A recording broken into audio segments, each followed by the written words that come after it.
Salut, moi c'est David et vous êtes sur Monsieur Cheveux, la chaîne d'infos sur la perte de cheveux et ses solutions. Dans cette vidéo, on va parler de la greffe de correction ou de réparation. Comme son nom l'indique, correction ou réparation, c'est que, on vient améliorer le résultat, on vient réparer le résultat d'une première greffe de cheveux. Dans cette vidéo, on va passer en revue le cas d'un de nos patients qui est venu nous voir, qui avait fait une première greffe de cheveux à l'étranger, c'était en Tunisie. Il a fait confiance à une de ses connaissances, lui-même est médecin, qui lui avait dit « Ah, je connais d'autres médecins qui travaillent dans cette clinique en Tunisie, vas-y, tu vas voir, le travail est sérieux. » Et en fait, le résultat est décevant et même pas très beau de manière esthétique. Et donc, il est venu nous voir pour effectuer une correction. On va regarder tout de suite la vidéo, ces photos pour comprendre un petit peu ce qui se passe. Donc, comme vous pouvez le voir ici sur cette image, donc on ne voit pas son visage, on voit juste le dessus de son crâne car il souhaitait conserver l'anonymat. Premièrement, on voit qu'il n'y a pas beaucoup de densité et on voit un résultat qui est à première vue pas très esthétique et qui est même criant. On voit rapidement que quelque chose a été fait et que c'est pas très beau, c'est pas très propre. Je vais rentrer un petit peu plus dans le détail pour vous expliquer moi ce qui m'a choqué et pourquoi on s'est dit qu'on allait pouvoir faire cette intervention. Quand on regarde cette image, quand on regarde cette vidéo, il y a plusieurs choses qui sautent aux yeux. Le premier, c'est que la densité n'est pas très élevée sur l'ensemble de la chevelure, sur le dessus de la chevelure. Donc là, il y a un travail d'amélioration en termes de densité à apporter. Donc ça, c'est le premier point. Deuxième chose qui est marquante, c'est qu'on voit que ces follicules qui ont été implantés, en fait, ils sont extrêmement gros. Ça donne un aspect épais, un peu filasse. Ça s'insère mal. C'est pas très harmonieux avec le reste de la chevelure. Et la raison, c'est que, il y a eu une très mauvaise sélection des follicules à l'arrière. C'est-à-dire qu'il n'y a même pas eu de sélection. C'est-à-dire qu'on a pris tous les follicules qu'on prenait et on les a implantés de manière un peu chaotique, sans chercher à savoir où on allait placer les follicules à 1, à 2, à 3 ou à 4. Ici, il n'y a pas du tout de stratégie dans la distribution des follicules et ça, c'est un point qui est important. Moi, une chose qui me marque également, c'est qu'on a un dessin de ligne frontale qui fait une forme un peu comme si c'était la ligne frontale un peu de Mickey. Ce dessin de ligne, moi, il me pose problème, il n'est pas naturel du tout. Les follicules ont été implantés sur la même ligne, il y a un manque d'irrégularité. Une ligne frontale, c'est quand même relativement irrégulier. En fait, il y a des macro et des micro-irrégularités. Là, tout était implanté à peu près sur la même ligne avec des follicules très gros, très épais. Et puis, l'angle n'a pas été respecté, ça a été implanté quasiment à 90 degrés. Donc, les cheveux prennent une position un peu bizarre, il faut les coiffer, il faut les mettre un peu en arrière. Tout ça, ça donne un aspect assez inesthétique. Et la chose, moi, qui me marque quasiment le plus, c'est qu'on a implanté ici, au niveau des tempes. Et ça, c'est quelque chose qui est extrêmement compliqué à réaliser et qu'on ne fait que dans des circonstances très particulières. Quand on arrive à avoir des cheveux qui sont à peu près de la même épaisseur que ces cheveux qui sont les plus fins ici, donc les cheveux au niveau de la tempe, sont des cheveux qui s'affinent dans le temps et qui ont tendance à reculer. Donc, il faut s'assurer de prendre des follicules qui ont la même épaisseur. Des cheveux très fins, des follicules à un cheveu. Ça n'a pas été le cas ici et on voit bien le problème. On voit un gros contraste entre les cheveux ici qui sont la chevelure qui est très dense mais avec des cheveux fins et puis dans la tempe des cheveux implantés beaucoup plus épais avec un mauvais angle et une densité complètement différente. Donc là, ça saute aux yeux. On ne peut pas dire il n'y a pas eu de greffe. Le résultat n'est pas naturel du tout. La tempe, je tiens à le préciser, il y a très peu de docteurs ou de spécialistes. Quand je dis docteur, parfois l'intervention n'est pas réalisée par un docteur. Tant que c'est une personne qui connaît bien son métier, qui connaît ses instruments, qui a des centaines d'interventions, dans la greffe de cheveux, il n'y a pas besoin nécessairement d'être un docteur, mais il faut être un spécialiste tout du moins. Et là, ce n'était pas le cas. Donc, pour que ça réussisse sur la tempe, il faut des cheveux qui ressemblent à ceux qui sont implantés ici, un très bon niveau de densité et un docteur ou un spécialiste qui sait vraiment faire le travail, qui a l'habitude de faire ce genre d'intervention. Sinon, il ne faut pas le faire. On va regarder maintenant sa photo juste après le rasage, donc toujours après l'intervention, pour que vous compreniez en fait à tête rasée vraiment quel est le problème. Quand on reprend cette image, premièrement, on voit une ligne très très marquée. Il n'y a rien de progressif. Là, on a une ligne avec un dessin, là encore un peu, c'est cette forme un peu Mickey, avec des follicules implantés quasiment à 90 degrés et des follicules à 2-3 cheveux sur la ligne frontale. Une ligne frontale, de manière générale, on va utiliser des follicules à 1 cheveu, des follicules à 2 cheveux si on ne trouve pas de follicule à 1. Ça, c'est une ligne naturelle. Mais en ligne frontale, on a toujours des cheveux les plus fins. Donc il y a quand même une sélection quand on le peut de manière générale, parce qu'il se peut que vous ayez un cheveu très épais à l'arrière. on essaie quand même de choisir des follicules avec des cheveux plus fins, des follicules à 1 à 2 cheveux, mais pas mettre du 3 ou du 4 devant. Et surtout, si votre cheveu est très épais à l'arrière, on va jouer avec les angles pour pouvoir donner un aspect plus naturel. Donc il y a vraiment cette question de bien jouer avec les angles. C'est pas du tout le cas ici, ça a été implanté à 90 degrés, donc c'est très marqué. Et même avec le rasage ici sur les côtés, c'est très criant. On voit que quelque chose a été fait, ce n'est pas naturel. Donc dans cette intervention, nous, l'objectif, c'était de réparer tout ça. Donc le premier objectif qu'on avait, c'était d'améliorer le dessin de la ligne et de travailler sur cette ligne frontale pour qu'elle soit plus naturelle. Donc qu'est-ce qu'on a fait? Eh bien, on a premièrement implanté en fait de part et d'autre de la ligne. Donc comme vous verrez juste après implantation, on a implanté des cheveux devant et derrière en donnant un angle différent et en utilisant des follicules plus fins pour pouvoir rendre cette ligne un peu plus naturelle, un peu moins statique, un peu moins artificielle. Ça a été le premier point. Le deuxième, c'est qu'on a également retiré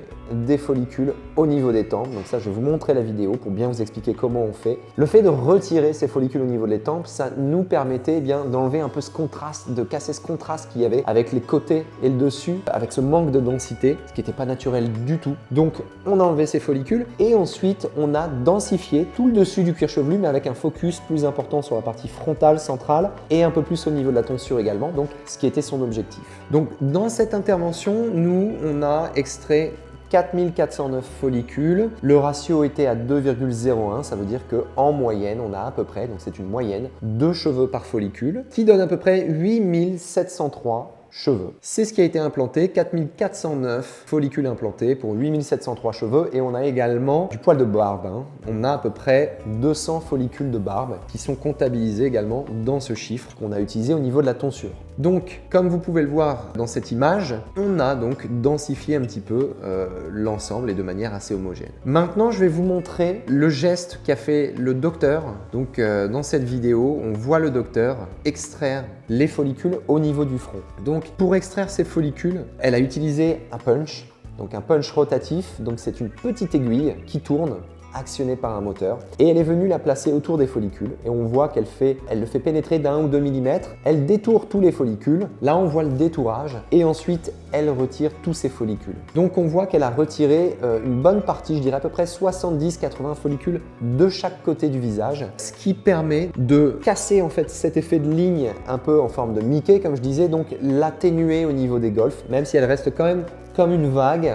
Elle est quand même beaucoup plus naturelle et puis on a travaillé cette ligne frontale. Donc ça, c'est le travail qu'on a fait. Ça nous a pris à peu près 7 heures. C'était une intervention qui n'est pas toujours évidente parce que comme le cuir chevelu a déjà été travaillé, ça a tendance à saigner un peu. Les follicules, la peau est plus dure, donc les follicules, quand on les implante, ils ont tendance à ressortir un peu. Il faut les maintenir, il faut en réimplanter. Donc ça a été un travail d'à peu près 7 heures pour à peu près 4000 follicules. Et quand on regarde le résultat juste après intervention, donc là, on va voir de côté, vous voyez en fait ces petits points rouges ici avec une petite croûte sur les côtés, ce sont les follicules qui ont été retirés du front pour pouvoir casser un peu cet aspect de tempe qui descendait trop bas. Et puis on voit également toute la densification. Donc là on a une vue de côté, on voit toute la densification avec tous ces follicules qui ont été implantés entre les cheveux. L'idée ici c'est de pouvoir apporter une densité qui sera peut-être 2 fois et demi plus importante. La zone donneuse était quand même limitée, donc on ne peut pas non plus faire n'importe quoi et la surface à restaurer est super grande. Donc on a travaillé de manière assez homogène. Là, on va regarder une image plutôt de face et du dessus. Donc, on voit en fait effectivement qu'il y a un bon focus au niveau du dessus, entre les cheveux, au niveau des golfs, de la ligne frontale. Et ensuite, on a implanté de manière assez homogène sur l'ensemble, sur le reste du cuir chevelu, tous ces follicules. Sa ligne frontale aussi, quand on la regarde, elle est beaucoup plus irrégulière. On voit qu'il y a des cheveux qui ont été implantés de part et d'autre de la ligne. Donc, il y a quelque chose d'un peu irrégulier, ce qui va casser ce côté un petit peu statique de la ligne frontale. Moi, ce qui m'a bluffé, donc, c'est effectivement quand on voit déjà l'amélioration après l'intervention, mais les photos les plus marquantes pour moi, c'est les photos qu'on a reçues à 10 jours, parce que quand on les regarde, c'est assez bluffant, parce qu'on voit que le niveau de densité, il est déjà beaucoup plus important, il est 2 fois plus important, et là, j'ai envie de dire, quand on voit cette image, assez beau gosse. On a retrouvé là une densité très homogène sur le reste de la chevelure, ça s'insère bien aussi avec sa barbe qu'il a laissé pousser, donc franchement, même comme ça, avec des cheveux assez courts, à 2-3 mm, ça marche bien, la ligne est beaucoup plus naturelle. Au-dessus, c'est très homogène. On ne voit quasiment pas les petits points d'extraction et là, on n'est que à 10 jours. Ce qui laisse entendre que, eh bien, on a réussi à extraire ces follicules sans créer de marques, sans faire de dommages sur le visage. Et là encore, et l'implantation sur cette zone de la tempe et l'extraction peuvent laisser des marques, peuvent laisser des cicatrices très visibles, des rougeurs, des cicatrices épaisses. Donc ça ne peut être fait que par quelqu'un qui maîtrise cela. Surtout quand on fait une intervention de correction, il ne faut pas que ce soit n'importe qui ou un technicien qui vienne retravailler une ligne frontale ou des tempes parce que sinon le résultat est catastrophique. Donc là, c'est bluffant parce que sur le visage, il n'y a quasiment aucune marque et on a retrouvé la densité. Là, on va regarder une photo de l'arrière de la tête et vous voyez que globalement, on voit les zones dans lesquelles il y a eu des prélèvements, mais ça reste très homogène et là, on est 10 jours après l'intervention et avec 2 à 3 mm. Donc quand ça va repousser, ce sera encore moins visible. Donc on a un résultat qui est bien mieux que ce qu'il était avant. Ça nous laisse très optimiste pour les mois qui vont venir, donc on va suivre cette évolution dans les prochains mois. Mais en tout cas, c'était un travail qui nécessitait vraiment la présence d'un spécialiste confirmé et c'est ce qu'on a fait sur cette intervention, donc c'était un beau challenge. Maintenant, moi j'ai un conseil à vous donner, c'est pour vous éviter de devoir faire une correction, il faut faire le bon choix de clinique, le bon choix de docteur. Et mes conseils pour faire le bon choix, c'est de prendre son temps, c'est de ne pas choisir les premiers prix, ne basez pas votre recherche sur les tarifs. C'est effectivement important d'avoir un tarif qui soit à la mesure de votre compte en banque, entre guillemets, mais ça sert à rien de choisir, ne choisissez pas les premiers prix parce qu'il est très possible que vous deviez faire une correction et qu'au final, ça vous coûte beaucoup plus cher qu'une intervention qui aurait été réalisée en France avec une grosse clinique. Donc réellement, faites très attention dans le choix, faites de bonnes recherches, appelez les cliniques, comparez, essayez de voir des résultats, regardez les témoignages, ayez une personne au téléphone, posez des questions pièges, soyez rassurés par ces réponses. Si vous n'êtes pas en confiance avec la personne que vous avez au téléphone, honnêtement, n'y allez pas et surtout ne choisissez pas les premiers prix. Maintenant, si vous devez faire une correction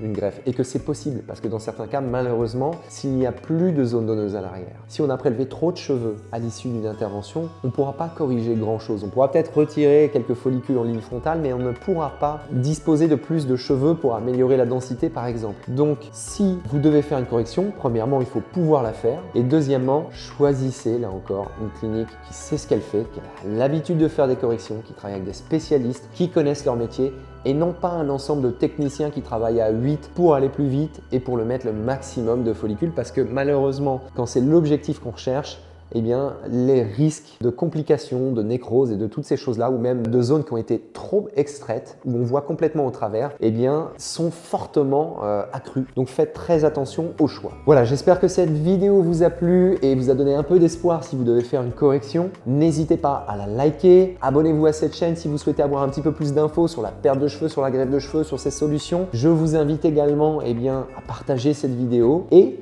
vous pouvez également faire un projet de greffe de cheveux de manière personnalisée avec nous et être accompagné dans toute votre démarche de greffe de cheveux. Nous, on réalise ces greffes de cheveux à l'étranger avec des spécialistes qu'on a sélectionnés sur le volet. Donc, n'hésitez pas à nous contacter. Je vous dis à très bientôt pour une prochaine vidéo. Tchuss!